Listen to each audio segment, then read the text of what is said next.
ஸ்ரீ வெங்கடேஸ்வர பெருமானின் திருமேனி, ஒவ்வொரு ஆபரணமும் ஒரு வேதம், ஒவ்வொரு அம்சமும் ஒரு தத்துவம். கோவிந்தா கோவிந்தா என்று மனமுருகி அழைக்கும் ஒவ்வொரு பக்தரின் வாழ்க்கையிலும் திருப்பதி ஏழுமலையான் ஒரு நம்பிக்கையின் ஒளிவிளக்காக திகழ்கிறார். நாம் அவரை தரிசிக்கும் போது சில நொடிகள் மட்டுமே அவரது திவ்ய மங்கள திருமேனியை காணும் பாக்கியம் கிடைக்கிறது.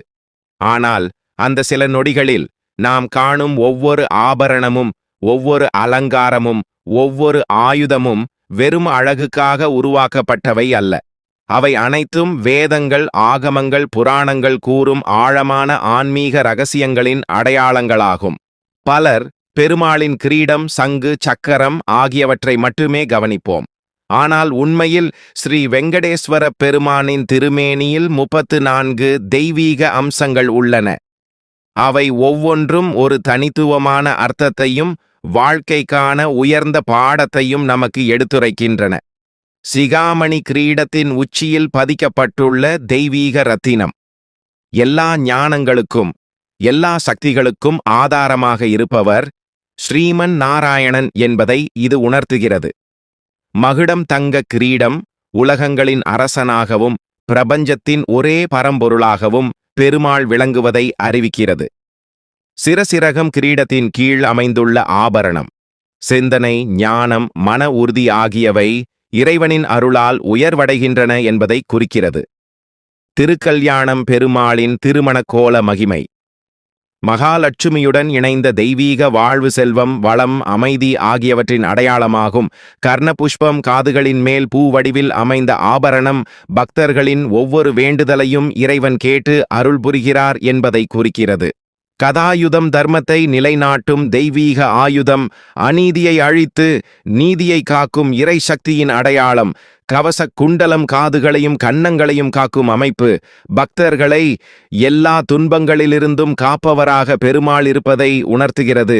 காவுஸ்துபம் பார்க்கடலை கடைந்த போது தோன்றிய தெய்வீக ரத்தினம், ஞானம், ஒளி, பரிசுத்தமாகியவற்றின் சின்னம். ஸ்ரீவத்சம் மகாலட்சுமி நிரந்தரமாக உறையும் தெய்வீக அடையாளம். இறைவன் இருக்கும் இடத்தில் செல்வமும் கருணையும் என்றும் நிலைத்திருக்கும். சக்கர பிரகாரம் சுதர்சன சக்கரத்தின் ஒளிவட்டம் தர்மத்தின் வெற்றியையும் காலத்தின் நீதியையும் குறிக்கிறது. திருவுருவம் பெருமாளின் முழு திவ்ய மங்கள திருமேனி, அதை தரிசிப்பதே புண்ணியமாக கருதப்படுகிறது. பதக்கம் நவரத்தினங்களால் அலங்கரிக்கப்பட்ட பதக்கம். நவரத்தினங்களும் இறைவனின் அருளுக்கு முன் தலை வணங்குகின்றன என்பதை உணர்த்துகிறது. பவித்திரம் விரல்களில் அணியும் புனித மோதிரம் தூய்மை, யாகம், ஆன்மீக ஒழுக்கம் ஆகியவற்றின் அடையாளம். பூஜஹஸ்தம் அபயமும் வரதமும் வழங்கும் கரம். அஞ்சாதே, நான் இருக்கிறேன் என்ற இறைவனின் வாக்குறுதி. கீர்த்தி முகம் தீய சக்திகளை விரட்டும் சிம்ம முக வடிவம். பக்தர்களை தீமையிலிருந்து காக்கும் தெய்வீக காவல். சாலாகிராம மாலை மகாவிஷ்ணுவின் சுயம்பு வடிவமாக கருதப்படும் சாலாகிராம கற்களாலான மாலை. வைணவ மரபின் மிக புனிதமான அணிகலன். வீர சங்கிலி வீரம், தைரியம், பாதுகாப்பு ஆகியவற்றின் அடையாளமாக மார்பிலிருந்து இடுப்பு வரை தொங்கும் சங்கிலி. பாத கவசம் தாமரை போன்ற மென்மையான திருவடிகளை பாதுகாக்கும் தங்க கவசம். சந்திரமண்டலம் நிலவின் குளிர்ச்சியைப் போல் பக்தர்களின் மனதிற்கு அமைதியையும் ஆறுதலையும் அளிக்கும் தெய்வீக அம்சம். திருநாமம் பெருமாளின் நெற்றியில் விளங்கும் வெள்ளை நாமம். மகாலட்சுமியின் அருளும் நாராயணனின் பரிசுத்தமும் ஒன்றாக விளங்குகின்றன. பாஞ்சஜன்ய சங்கு பிரணவ ஓசையான ஓம் என்ற நாதத்தின் வடிவம். அறியாமையை அகற்றி ஞானத்தை வளர்க்கும் சக்தி. கங்கணம் மணிக்கட்டுகளில் அணியும் தங்க காப்புகள் நல்ல செயல்களில் உறுதியுடன் இருக்க வேண்டும் என்பதை கற்பிக்கின்றன. மகர குண்டலம், மகர வடிவ குண்டலங்கள் உலகின் எல்லா திசைகளிலிருந்தும் வரும் பக்தர்களின் குரலை இறைவன் கேட்கிறார் என்பதன் அடையாளம். தோள் மாலை பெருமாளின் தோள்களை அலங்கரிக்கும் மாலை. உலகின் பாரத்தை தாங்கும் பரமாத்மாவின் கருணையை வெளிப்படுத்துகிறது. ஆபரண அணிகலன் திருமேனி முழுவதும் அணிந்துள்ள அணிகலன்கள். மனிதனின் உண்மையான ஆபரணம் நல்லொழுக்கமும் பக்தியும் என்பதை கற்றுத்தருகின்றன.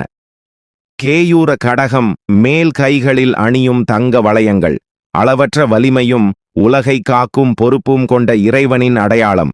யக்ஞோபவீதம் புனித பூநூல், தர்மம், யாகம், வேதம், கடமை ஆகியவற்றை நினைவூட்டுகிறது. இரத்தின பிரகாரம் நவரத்தினங்களால் செய்யப்பட்ட வேலைப்பாடு. 9 கிரகங்களும் இறைவனின் கட்டுப்பாட்டில்தான் இயங்குகின்றன என்பதை உணர்த்துகிறது.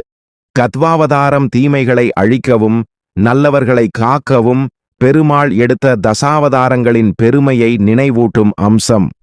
தட்சிண ஹஸ்தம் இடுப்பை நோக்கிச் சுற்றும் திருக்கரம். இந்த சம்சார கடல் உன் இடுப்பு அளவுதான், என்னை நம்பி வா, நான் உன்னை கரை சேர்ப்பேன் என்ற உயர்ந்த தத்துவத்தை உணர்த்துகிறது.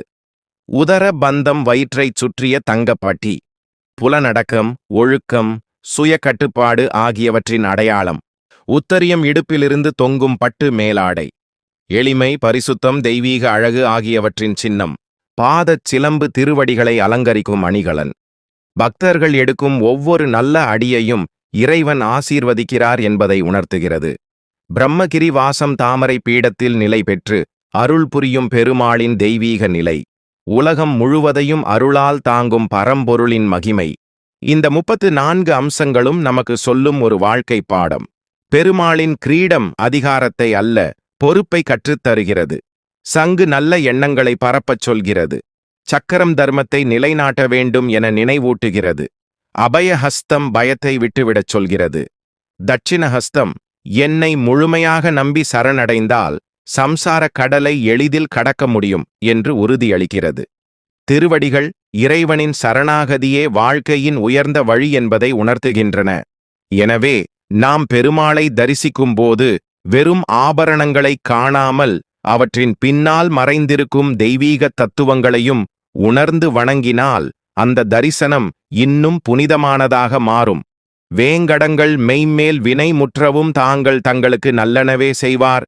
வேங்கட துறைவார்க்கு நமவென்னெல்லாம் கடமை, அது சுமந்தார்கட்கே. ஓம் நமோ நாராயணாய.